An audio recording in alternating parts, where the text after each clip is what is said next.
हरि हरि बोल, तेरा क्या लगता है मोल। हरि हरि हरि हरि बोल, तेरा क्या लगता है मोल।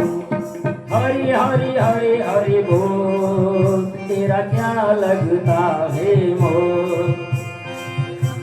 3 मिनट सोचना सुन लीजिए। चाय की इच्छा किस किस को है, हाथ खड़ा करें। चाय की इच्छा किस किस को है? जिनकी चाय की इच्छा हो, चाय तैयार हो गई है, उठ करके चाय लेते रहें और चाय लेकर के अपने स्थान पर आते रहे। श्री हरि हरि हरि हरि बोल, तेरा क्या लगता है मोल। श्री हरि हरि हरि हरि बोल,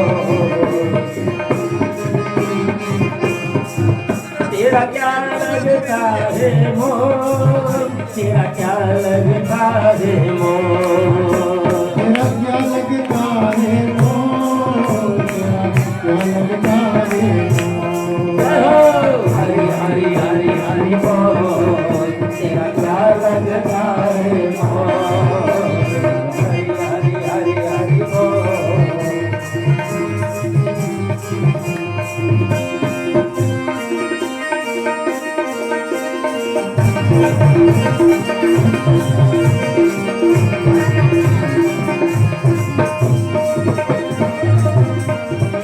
जय हो।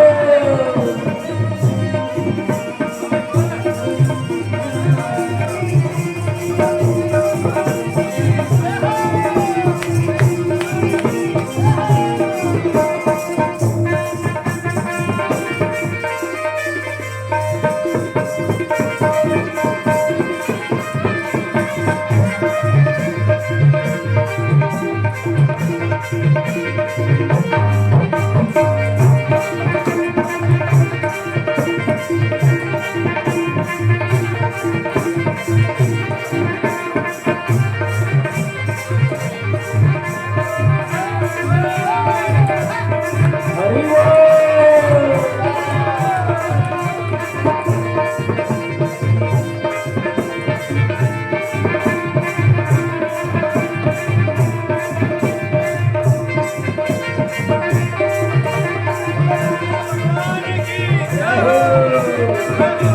बोले नरसिंह भगवान की।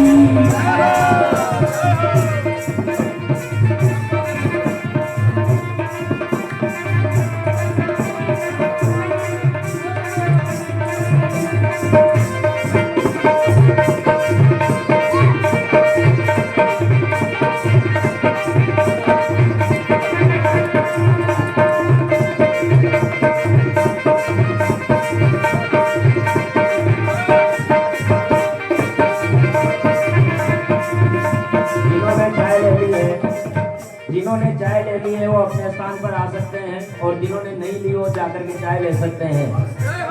क्या लगता है वो, हरि हरि हरि हरि बोल, क्या लगता है वो।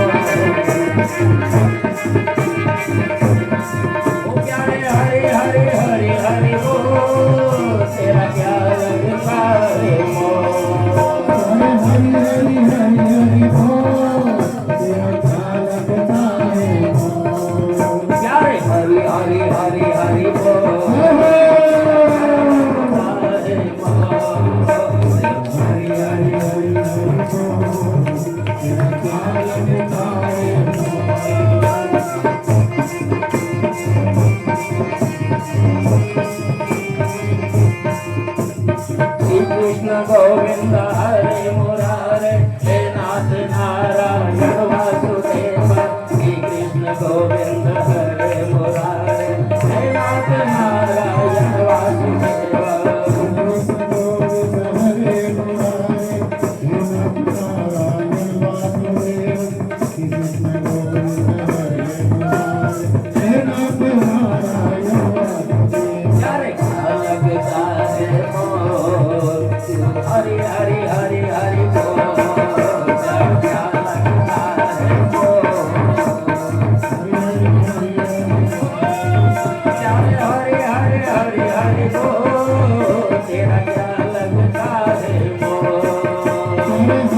जय हो भक्त प्रहलाद की।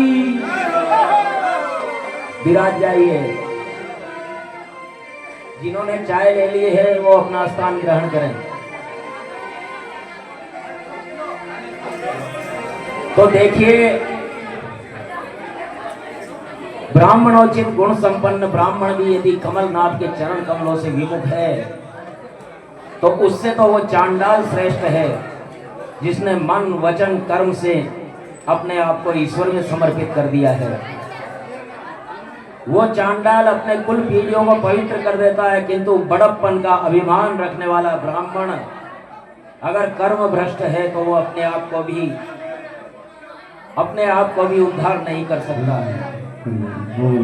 प्रहलाद जी के वचन की सार्थकता एवं अपनी सर्वव्यापकता सिद्ध करने हेतु नरसिंह स्वामी ने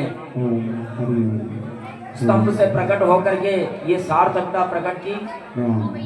सभी ईश्वर की सर्वव्यापकता जानते हैं, किंतु अनुभव कम को होता है। ये तो सब कहते हुए मिल जाएंगे कि ईश्वर सर्वव्यापी है, लेकिन सभी में भगवत भाव रखना सच्ची भक्ति है और वही भक्त धन्य है।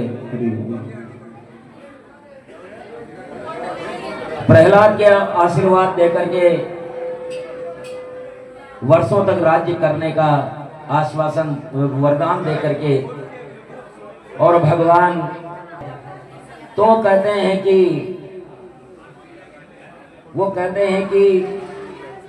भगवान कि अरे बेटा, तेरे जैसा पुत्र जिस कुल में हो गया उसकी 7 पीढ़ियां आगे वाली 7 पीढ़ियां पीछे वाली ननिहाल और पितृपक्ष की उद्धार हो जाता है। तू तेरे पिता की बात कर रहा है? अरे 7 पीढ़ियों का उद्धार करवा दिया तूने इस कुल में जन्म लेकर के। और इस प्रकार प्रहलाद को वरदान दे करके और भगवान का क्रोध फिर भी शांत नहीं हो रहा था, तो वे अलकनंदा में चले गए बद्रिकाश्रम में, और अलकनंदा में जाकर के शीतल जल में बैठ गए। और वहाँ नरसिंह शिला आज भी वर्तमान है। अलकनंदा में बिल्कुल ऐसा लगता है जैसे शेर का मुंह हो, वो शिला अभी भी वहाँ अलकनंदा में है। और इस प्रकार भगवान के आग्रह पर प्रहलाद 1 मनवंतर तक राज्य करते हैं। प्रहलाद चरित्र सुनने के बाद धर्मराज नारद जी से मनुष्य धर्म समझाने को कहते हैं, तो वो धर्म समझाते हैं। और इस प्रकार अनेक प्रकार के प्रवचन नारद जी करते हैं। अब ऐसे में अष्टम स्कंद में पहले मनवंतरों का वर्णन करते हुए सुखदेव जी कहते हैं कि तीसरे मनु उत्तम हुए थे और प्रभु ने सत्यसेन के रूप में अवतार लिया। चौथे मनवंतर में प्रभु का हरिस्मरण रूप में अवतार हुआ, हरि के रूप में, और उन्होंने ग्राह से गजेंद्र की रक्षा की थी। परीक्षित के पूछने पर सुखदेव कहते हैं कि त्रिकूट पर्वत पर अनेक हथनियों का पति गजेंद्र रहता था। पर्वत पर ही स्थित सरोवर में वह जल क्रीड़ा करने लगा। ऐसे में एक मगर अर्थात ग्राह ने उसका पैर पकड़ लिया। गजेंद्र ने छूटने के बहुत प्रयास किए। गज और ग्राह में लड़ाई होने लगी, लेकिन जल में जलचर मगर का बल बहुत ज्यादा था और गजेंद्र का बल कम पड़ने लगा। और हथनियों ने बड़े प्रयास किए। हथनियों ने बड़े सूंड से सूंड जोड़ करके खींचने का प्रयास किया, लेकिन कुछ नहीं हुआ।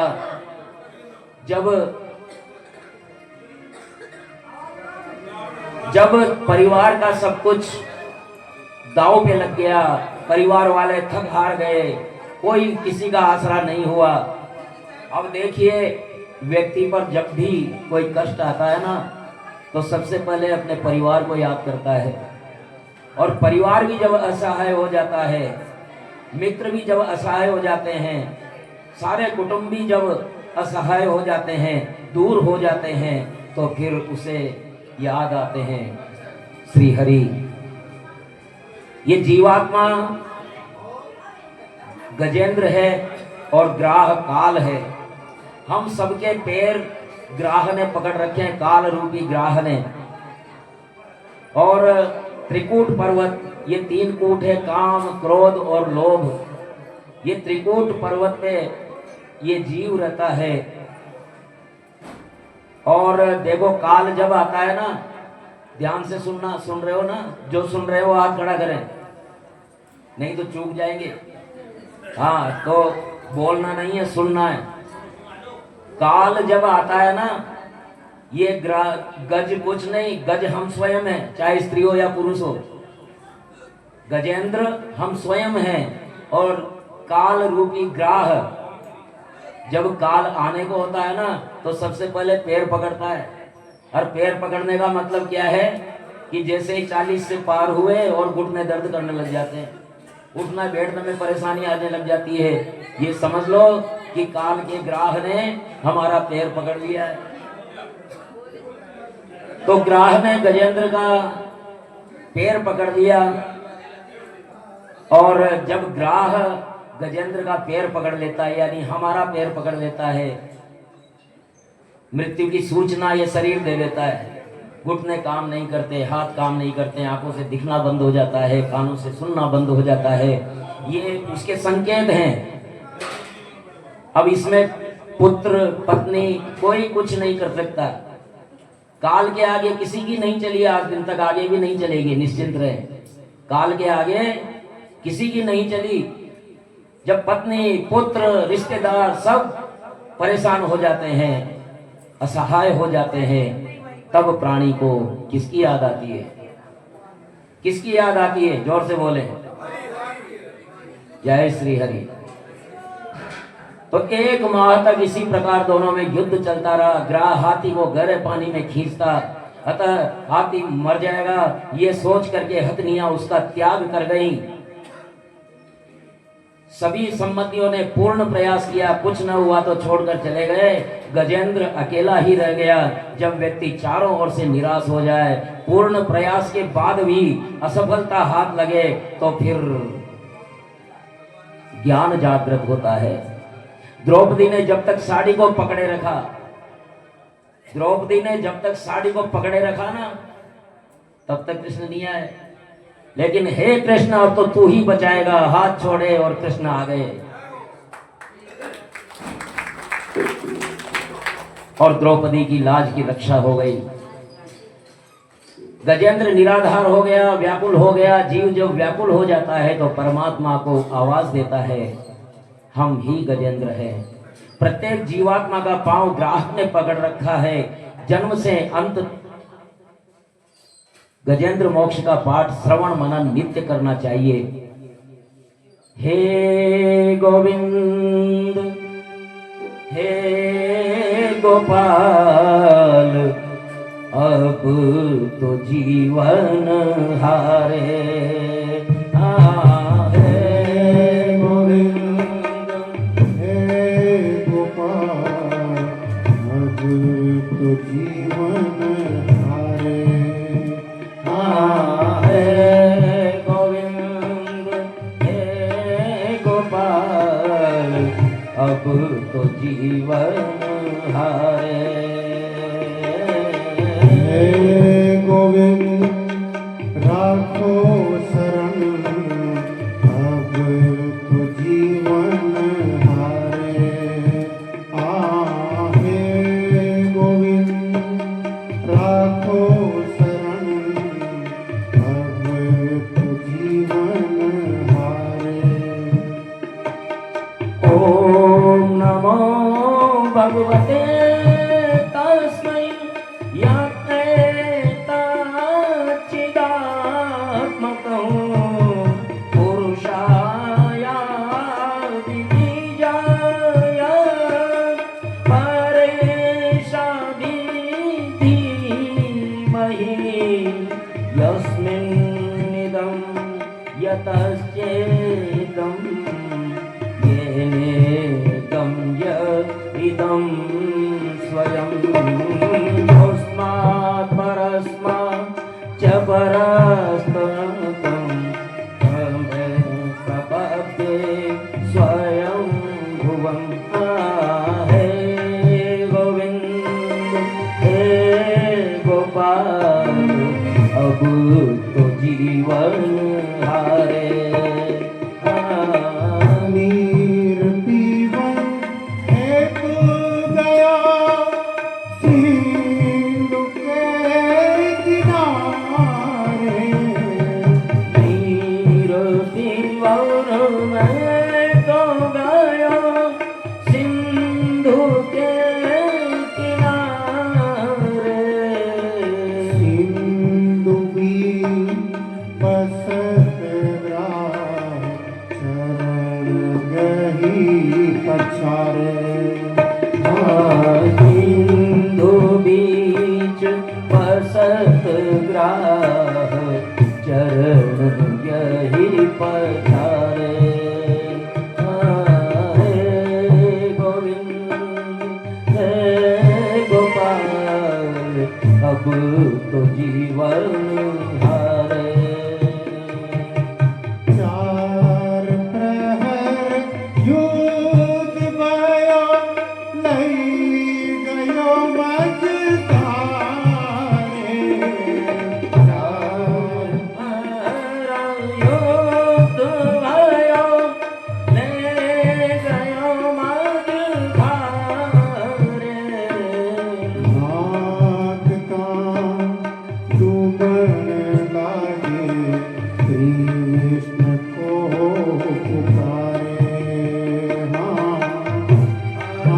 भाव फूलन लागे श्री कृष्ण को पुकारे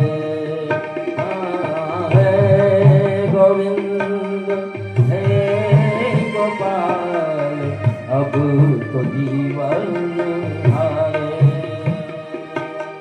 द्वारिका में सत गयो सोर भयो भारे द्वारिका में नूर भयो शांत भयो भारे शंख चक्र गदा पद्म गरुड़ लेई सिधारे शंख चक्र गदा पद्म गरुड़ लेई सिधारे। हे गोविंद हे गोपाल अब तो जीवन हारे सूर कहे श्याम सुनो श्याम सुनो श्याम सुनो शरण हूँ तिहारे सूर कहे श्याम सुनो शरण हूँ तुम्हारे अब की बात पार करो नंद के तुम्हारे अब की बात पार करो नंद के दुलारे हे गोविंद हे गोपाल अब तू जीवन हारे हे गोविंद हे गोपाल अब तो जीवन हारे इस प्रकार हे गोविंद राखो शरण हूँ तिहारे हे गोपाल राघो शरण शरण में तिहारे। इस प्रकार इस प्रकार गजेंद्र अनेक समय तक लंबी प्रतीक्षा किसकी करता रहा? जो इसके पालनहार है, जिससे ये सृष्टि पैदा हुई है, जिसने ये इसको पालन किया है और जो इसका संहार करता है। मैं उस अंतिम कारण को प्रणाम करता हूं। देखिए,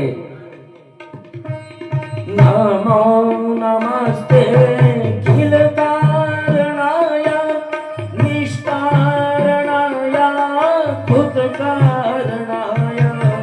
नमो नमस्ते खिल कारणाय निष्कारणाय खुद कारणाय सर्वागमनाय महानवाय नमो पवर्गाय परायणाय नमो पवर्गाय परायणाय।